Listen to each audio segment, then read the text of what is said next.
Agora aqui no 3 em 1 eu quero discutir um pouco da polarização política no Brasil que segue em alta, com mais eleitores se identificando com o petismo do que com o bolsonarismo, segundo uma pesquisa da Datafolha.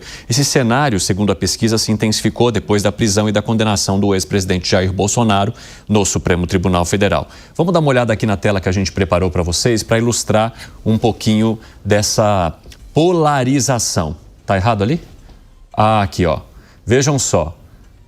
Considerando uma escala de 1 bolsonarista a 5 petista, né? Então foi 40% dizem ser petistas contra 34% de bolsonaristas. Então o número de pessoas que se identificam com o petismo, como eu mencionei para vocês, chega a ser um pouquinho maior em relação ao bolsonarismo, mas percebam que se a gente levar em conta também as margens de erro e etc., os números eles são muito próximos, o que expõe essa polarização máxima aqui no Brasil. Outros 18% se identificam como neutros nessa história toda.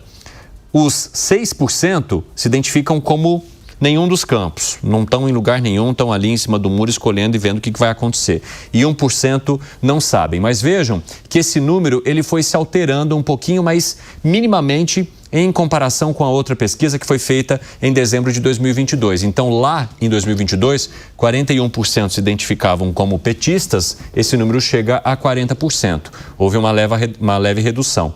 E 34% se identificavam como bolsonaristas, esse número também sofreu de 1%, mas no caso para cima. Então, uma leve alteração. E eu quero saber de você, Mano Ferreira, como é que você avalia esses números justamente no ano em que essa polarização se tornará extremamente estridente por conta de um ano eleitoral? Pois é, Evandro, a gente assiste a uma espécie de calcificação da polarização no Brasil nesses termos, né? Porque ao longo da redemocratização brasileira, né, de 88 para cá, nós vimos o PT basicamente protagonizar todas as campanhas eleitorais, mas ver uma mudança em quem é o seu adversário, né? Já foi o Collor, já foi Fernando Henrique, foi o PSDB, depois esse turno foi trocado e o campo antipetista passou a ser liderado pelo bolsonarismo, que agora assume esse lugar, calcificando, dando também um pouco de identidade a um campo que por muito tempo foi mais afirmado pela negação ao campo oposto, ou seja, haviam mais antipetistas do que propriamente uma identidade política específica, que agora é encarnada pelo bolsonarismo. O que a gente está assistindo, na minha visão, é uma consolidação desses campos políticos no Brasil. A grande questão é, seremos capazes de, para além de uma identificação em cada um dos polos, termos um projeto de país apresentado pelas lideranças políticas que encampam esses polos, a gente vai conseguir efetivamente, por meio do processo eleitoral, gerar um debate qualificado sobre os rumos do país e as melhores formas de enfrentar os nossos grandes gargalos de segurança pública, de economia, de geração de renda, de melhoria da qualidade da educação, a nossa dificuldade de ampliação da produtividade, que é basicamente estagnada nas últimas décadas. Essas questões serão, de fato, incrementadas, serão pautadas por essa polarização, ou veremos os brasileiros simplesmente satisfeitos em sentir identificação com um polo ou outro? Na minha visão, essa é a grande questão que está colocada para o país. A polarização é parte saudável da política, mas como vamos preencher de conteúdo essa polarização? Eu espero, para o bem do país, no espírito natalino, que tenhamos projetos de país concretos, com substância e política pública, para que possamos sonhar com o país melhor.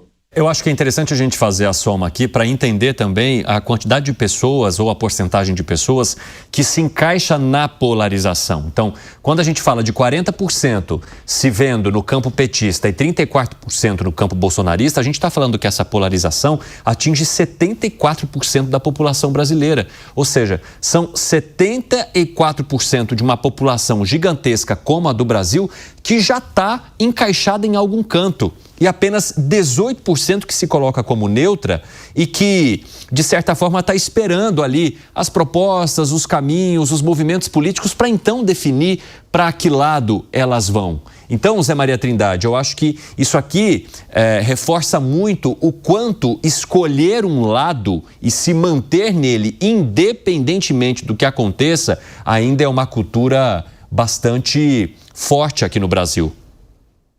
E é uma antecipação do segundo turno, indicando que os dois grupos vão para o segundo turno.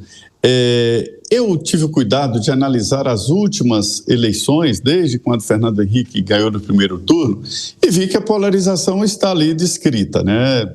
Em todas as disputas, a polarização está muito clara.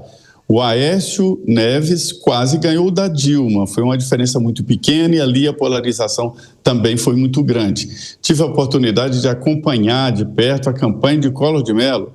A polarização ali era extrema, com pedradas, lugares em que o Collor ia e recebia pedradas e o pessoal petista também era agredido até por seguranças do Collor, que entendiam que a imprensa era adversária do Collor e assim por diante. Então, a polarização sempre aconteceu.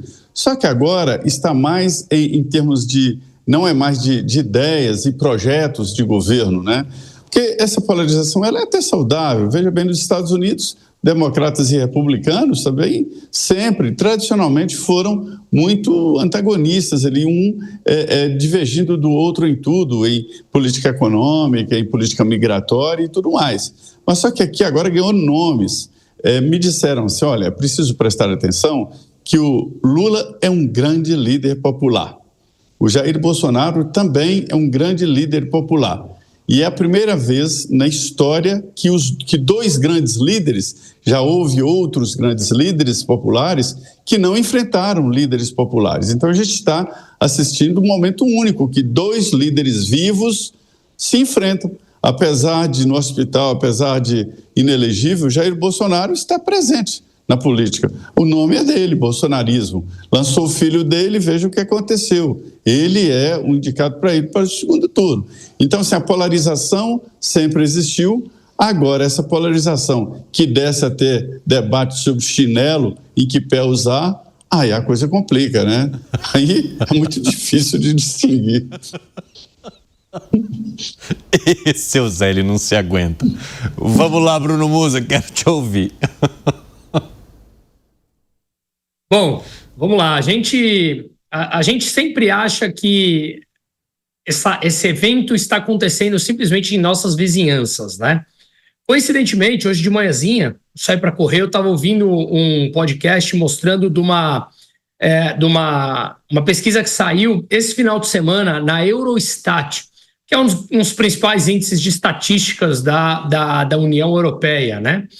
E eu gosto muito de entender sobre, enfim, as tendências como um todo, é o que eu falei, não é a foto atual, mas sim a tendência. A tendência parece que ela é pendular no mundo como um todo, isso tem a ver com comportamentos, etc., que passa por essa polarização que nós estamos vivendo.